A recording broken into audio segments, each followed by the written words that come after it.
Good morning, everyone. Welcome to Sports Shorts. Ronnie Rantz alongside Tommy Krysan, TK here with us, and hope everybody's had a good one. I am joining you guys live from Las Vegas.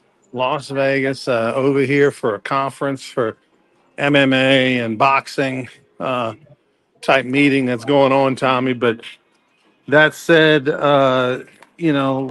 just like you did, I did the same thing last night, and that was I watched the semifinal game, between Ole Miss and um, University of Miami. And I'll tell you, TK, I thought that was one of the best games that I have seen in the playoffs, at least. And I know the playoffs in the current format with the 12 teams has only been in existence 2 years, but going back to even before that, when you had the 14 playoff, that was an unbelievable game. And in the fourth quarter, I think the last 4 or 5 possessions, whoever had the ball scored points. And, I think if Ole Miss has 20 more seconds, they may win that ball game.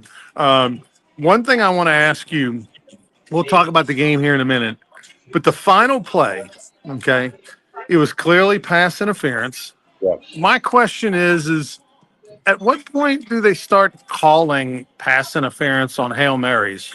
Because, I get it. There's pushing and shoving that goes on, in the end zone on a jump ball type thing.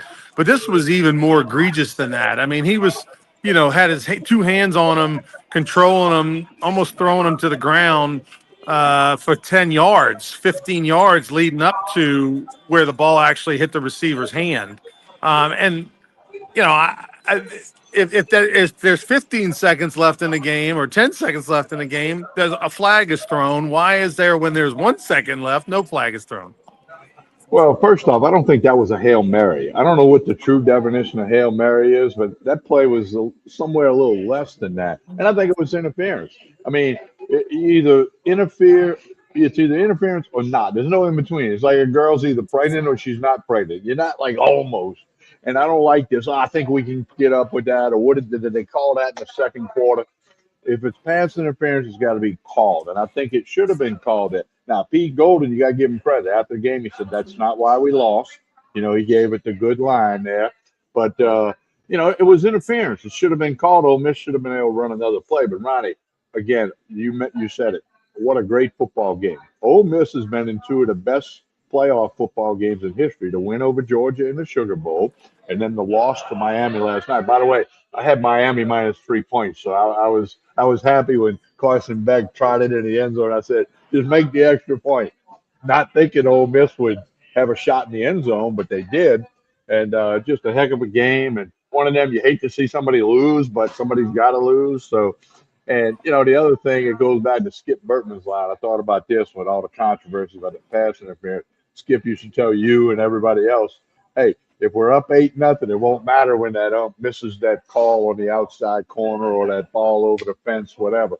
So, it was a great football game, ton of talent on that field, and Miami moves on, gets to play at home for a national championship. Right. And Louis' good buddy, Mario Cristobal, Louis probably going to be sitting in a prime seat. I'm sure you're going to be with him, right? Well, here's the thing, TK, is I'm going to put my money on Miami no matter who they play to win the national championship. It's the LSU effect, right? Every time LSU's been to the national championship game 4 times, they're 3-1 at home. And I don't know that I care who Miami plays. There's just no way. And they may be a dog against probably whoever they play, but I'm not going to bet against Miami. They're a Cinderella story. They got a good defense, even though, Trinidad Chambliss did his thing at times against them, especially in the second half. But that said, Miami's defense was better than Ole Miss's defense for 60 minutes. Not that they were perfect by any means, but they were better over 60 minutes, and particularly in that first half. And that really bought them time, and that's why they won the ball game. And oh, by the way, Beck and Chambliss both played well.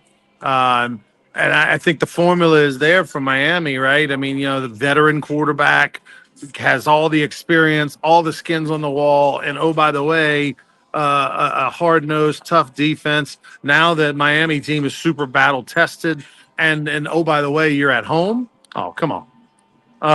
But look, I for LSU, I'm glad Ole Miss lost. Right? I mean, like we can stop talking about who's coaching where. I think you're going to see some players from Ole Miss now come over to LSU. You know, now that it's over, I think you're going to see some players go in the portal and end up in Baton Rouge. I think that all along they thought that was going to be the case. They may not have the ones, not necessarily all the ones they thought. I think they thought Lacey, the running back, was going to end up in Baton Rouge. That was the word from all the coaches and all the people from the day one that they came to Baton Rouge. Unfortunately, with Lacey, you know, the Ole Miss winning a couple of playoff games and him spending more time there, and they had an opportunity to recruit him, he's going to re-sign. Trinidad Chambliss has said if he gets another year, he's going to re-sign with Ole Miss. Those are two players that probably December 1 you thought would end up in Baton Rouge next year, and they're not going to come, but there'll be some other Ole Miss players that'll come.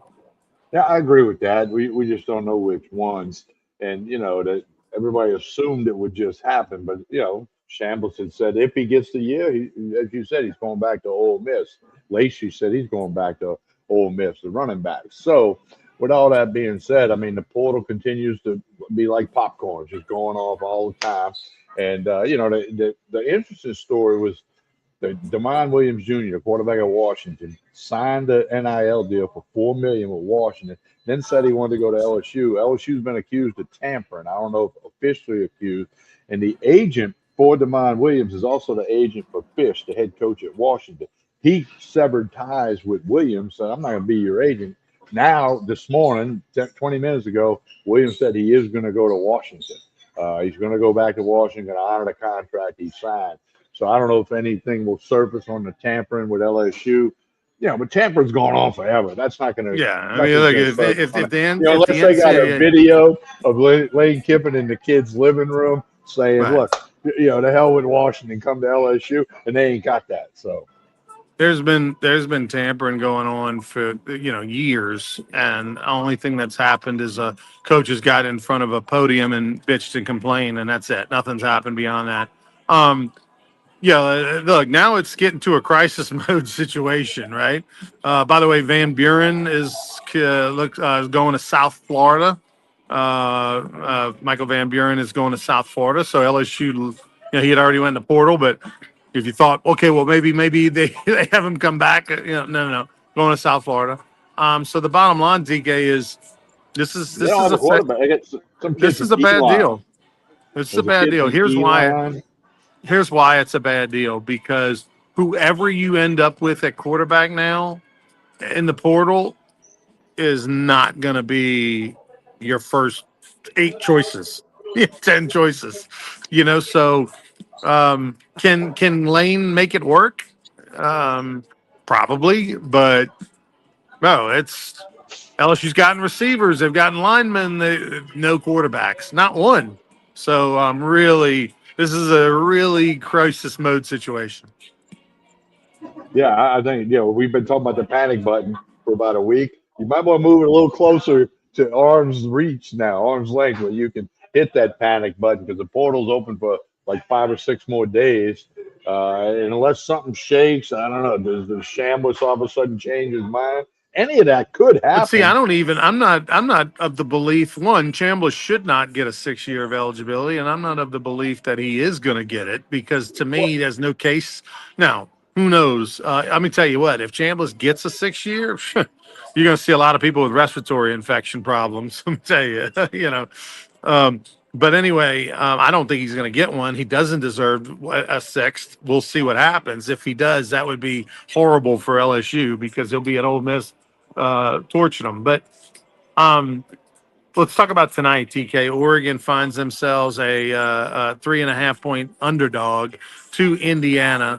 I took Ole Miss last night. I took Oregon again today. I think Oregon's defense is really, really good. And they playing they played really well the last couple of games, and and it's a coin flip. This game isn't at Indiana or anything like that. It's not on the road. It's a neutral site. So I like Oregon here. I like Indiana. I think Indiana's going to get it done. I think they're kind of on a mission, kind of meant to be kind of thing, destiny. So I really like Indiana because obviously we all know more about Hurt Signetti now than we did in August. Okay, and I've been impressed with him, the way he goes about things, the interviews I've seen, the stuff I've read. I've been really impressed with him, and I think he's got that team in the right mindset. Now, Oregon's very good.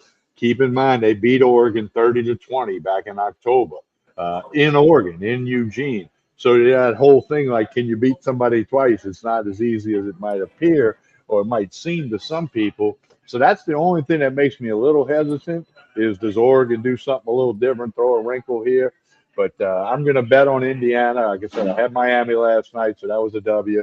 I'm going to bet on Indiana and see if they can get it done. And then what a matchup that'll be in South Florida. Because, by the way, George Fernando Mendoza From Miami, yeah. From Miami. So you're Right. going to have some stuff, of course, and his brother's on the team. I mean, there's going to be plenty of stuff for the writers and the radio guys and the podcast guys to talk about. Yeah, I mean, talk about a Cuban American championship there. Mendoza, who's proud Cuban American from Miami. Potentially quarterback in Indiana against Mario Cristobal, for another Cuban American who played at Miami and all this kind of stuff. So, well, and the other thing, Ronnie, when you talk about Chambliss, they're talking about Chambliss wanting another year. Then the next part of the broadcast, they're talking about Carson Beck's in his 7th year of college football. So I mean, it's wacky. I don't know there's a lot of other words we could use to describe it, but I don't know. It's kind of weird. All right, TK, I got to jump off. Got to head to the conference. We'll be back tomorrow morning, Saturday morning, 10 to noon on ESPN Radio, Lafayette, Lake Charles, and Baton Rouge. I'll be joining you and Hunter McCann at some point. You'll be live at the Bruley Walk-Ons. I'll talk to you tomorrow, TK. All right, thank you so much there, Ronnie. All right, don't forget Tremonti's Meat and Seafood. Lunch special today, fried catfish topped with crawfish etouffee. It's a big-time Friday special every Friday. Fried catfish, crawfish etouffee on top, salad, piece of fried bread. You get it all at Tremonti's Meat and Seafood. Load up for the weekend. Your wine, your bourbon, your vodka, your tequila. They got it all here at Tremonti's. Jefferson Highway, right down the street from Parkview Baptist. You can get some ordering online, Tremonti's.com. Also, catering is available from Tremonti's. Crawfish coming soon. I've had a couple people ask me, hey, when's Tremonti's going to have crawfish? Coming soon. That's all. That's the only thing we can say right now. As Ronnie mentioned, don't forget Sports Church Radio tomorrow morning. Hunter McCann and I live at the Bruley Walk-Ons. And then Ronnie will join us. Joel Davis will join us. Who knows? We may come up with some other people for you, too. So hit up Sports Church Radio tomorrow morning. Baton Rouge, Lafayette, Lake Charles. Don't forget to like and share this show. Doesn't matter whether you're watching on YouTube, Facebook, or X. It helps Tremonti's. It helps Court Street Cafe. By the way, Court Street Cafe steak night tomorrow night, and they get their steaks from here at Tremonti's, ribeye or filet. Court Street Cafe Saturday night steak night. They have their Sunday brunch. Like and share this show. That helps everybody involved. We hope you have a good Friday evening, good weekend. Radio tomorrow, Sports Shows Daily, back on Monday morning. On behalf of Ronnie Rantz, Mike Tremonti, and everybody here at Tremonti's, I'm Tommy Krysan. Have a great day, everyone.